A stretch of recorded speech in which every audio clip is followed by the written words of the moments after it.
guys, it's Gavin from Team Ironcore. I'm coming up with my updated Prophecy deck profile. I've been playtesting this a lot recently at my locals and stuff, and I've kind of found the deck's strengths and weaknesses, and I've really played on those, and I've updated the spellbook count a lot, so you really have a lot of higher odds of drawing your Priestess and 3 spellbooks. So this has really made the deck a lot more consistent, so hope you guys enjoy. Alright guys, I'm going to start off with my monsters. 3 High Priestess of Prophecy. It's basically your 1 condition, so that's what you want to run. 3 Spellbook Magicians. Very broken, it's like a Stratos. 2 Justice of Prophecy. I really do like it. It's been testing great at 2. You may go up to 3 when Judgment Day comes out. But it's a really powerful asset, especially when you can just equip with a power and it becomes a 26. At that point, this monster becomes a really big power tool. 1 Temperance. It's still a really good card, even though it's not quite as powerful as Justice in my opinion. It's very powerful. You can get off Priestess like in 1 turn. And then if you could like have a mat or a if you have a Secrets in hand, you can add a Wisdom, and then you pretty much your opponent really can't say much to stop the High Priestess coming out. 2 Breaker. It's really good for spell and trap removal, as well as being a beat stick for your advantage. It really can help get into plays, and it helps you get into synchros too with Veiler. You can get some of your high powerful synchros if you really needed to. Just a good asset. 2 Effect Veiler.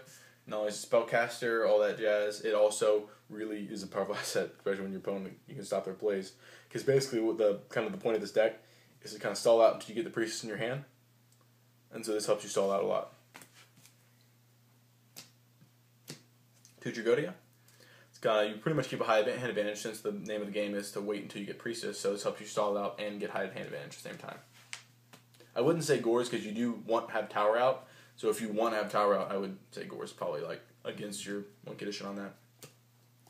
3 Secrets. It's the the reinforcements of the army of this deck for other spellbooks, of course. So it's really broken.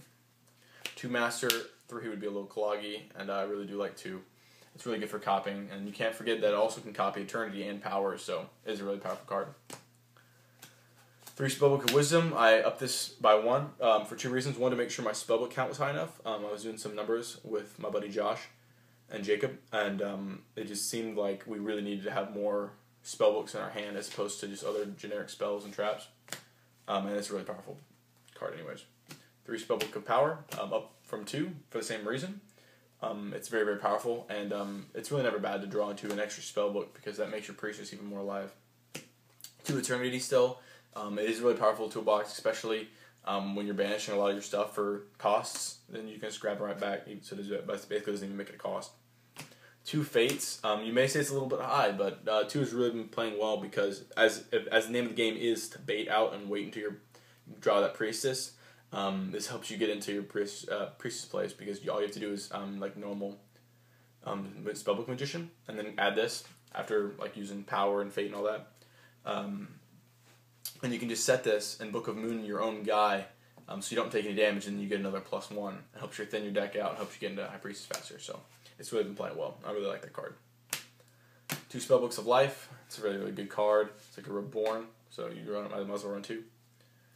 1 Spellbook Grand Tower. You could go up to 2, but I don't think you need it. Honestly, it's not like any of the other cards where you can really use more than 1. It's pretty much only good at that. The only time it could only use more than 1 is if your opponent like negated it or something, like banished it somehow.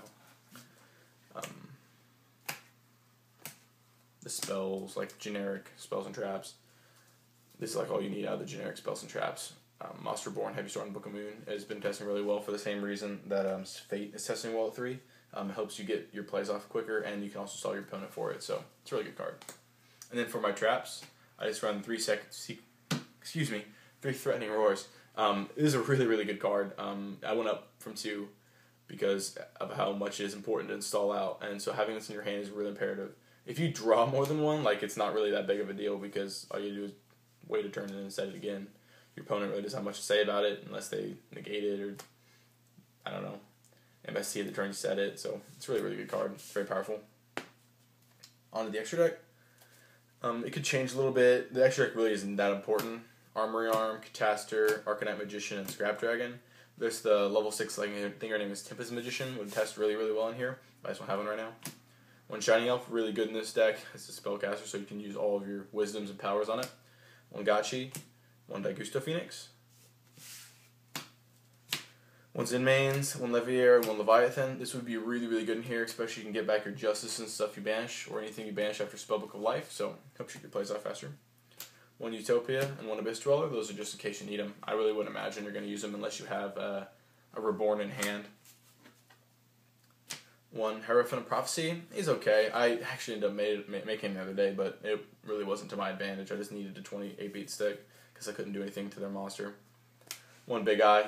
Very, very good, obviously, so you definitely want to run the Big Eye. Is what you're going to make instead of Hierophant pretty much almost every time. One Gustav Max is a very, very good card. You can make it with Trags and Spellbook of Life on a High Priestess, so